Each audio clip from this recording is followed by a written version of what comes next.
Welcome back. My name is Kaushik and you are watching Kaushik's Everyday English. It generally or it often happens with everyone. Say, for example, someone is saying something to you and you haven't heard him properly. It may be because of the noise pollution or of the background music or something like that. So, what do you generally say at that time? People tend to say what.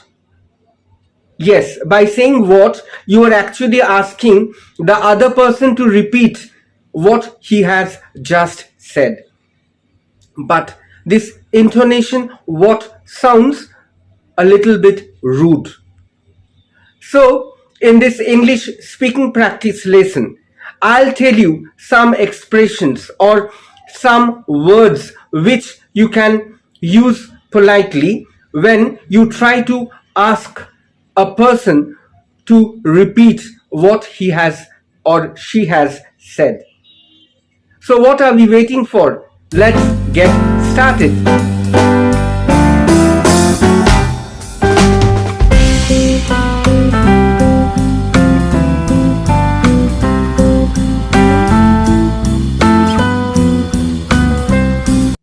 The first word in today's list is was it. Was it. Now, what is was it? Actually, this is the contracted form of what is it. And the intonation is also different. When you're saying what and when you're saying was it, feel the difference of the intonation. It sounds more polite. So instead of saying what, or could you please repeat what you have said, you can say was it. So that sounds more polite. For example, person A, we need to talk. Person B, sorry, was it? The music was too loud. So that means you haven't heard the other person properly, as because the music was loud and you were asking the person to repeat, but instead of saying what in a blunt way, you were saying politely, was it? Or I'll give you another example. Was it? I'm driving. I didn't hear you properly. So over here also you are asking the other person to repeat what he has said, but you were asking in a more polite manner. Let's move on to the next expression. To neither make head nor tail, or to make neither head nor tail. Now, say for example, you were walking through a forest in a dark night and an animal crossed the way. Now it's so dark that you haven't seen the head or you haven't seen the tail, and by the head or the tail you haven't made it out what animal it was. So the expression comes from there. Similarly, if you can't understand what the other person has said, you can definitely use this polite expression. For example, the announcement was loud. I couldn't make neither head nor tail for what you just said. Say for example, you are in the airport and there was a loud announcement, and at that time somebody tells you something but you haven't made it out what he has said. So instead of asking that person, could you repeat, you can say, I neither made head nor tail for what you just said. Let's move on to the next expression. It's Greek to me. Now it is one of my favorites and I often use this expression. It's Greek to me. For example, you know 4 languages, but you don't know Greek. So that is absolutely unknown to you. So similarly, when you were saying it's Greek to me, you are trying to mean that I don't know or I haven't understood what you have said. Say, for example, somebody has told you something and you haven't understood what he has said. You may need it to be simplified so that you can understand it properly. So at that time, you can say, sorry, it's Greek to me. Could you make it simple for me to understand? So see how politely you are asking the other person to repeat what he has or she has said. The next expression is equally interesting, as clear as mud. Now, say for example, you have dropped something of yours, say a pen or your watch, in the mud, and there is a lot of water, and the thing has got mixed up with the mud.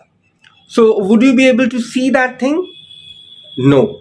So, as clear as mud means that when something is not very clear to you, if something is very unclear, you haven't understood what the other person has said, you can make use of this polite expression, as clear as mud. Now, when I say as clear as mud, now mud is something that is not very clear. So it means that what the other person has said is unclear to you, or you haven't understood what the other person has said. So you are asking the person to repeat, but in a very polite way, as clear as mud. For example, his instructions were as clear as mud. Can anyone help? That means you failed to follow his instructions. You didn't understand what he had actually instructed you to do, and now you are asking someone to repeat his instructions rather, so that you can follow it properly. So in this way, you can make use of this polite expression, as clear as mud. Let's move on to the next expression. Could you run that by me again? Now, this is also one of my favorites. Could you run that by me again? Now, run that by me means to repeat. So again, when you fail to understand, if something is not clear to you and you want it to be repeated, you could make use of this polite expression. Could you run that by me again? Right? Say for example, sorry, I missed the last slide in your presentation. Could you run that by me again? That means, could you please repeat your last slide so that I can understand it properly? So in this way, again, start using these polite expressions in your daily conversation. Look at the next expression. Sorry, I didn't catch that. Now over here, catch that doesn't mean to catch a ball, but it means not to understand, right? So when you're saying I didn't catch that, it means that you didn't understand what the other person has said, and normally you are asking that person to repeat. For example, sorry, I didn't catch that. So simply you are saying that, sorry, I didn't catch what you said, so could you please repeat? So instead of saying could you please repeat, you are saying sorry, I didn't catch that, and it implies that you are asking the other person to repeat once more. So friends, this is for today, and I hope you have enjoyed today's English speaking practice lesson. But before I leave, I would like to remind you once more to like, share and subscribe to my channel. I'll be back again with another interesting video for you. Till then, stay safe, love your family, love your parents and love yourself.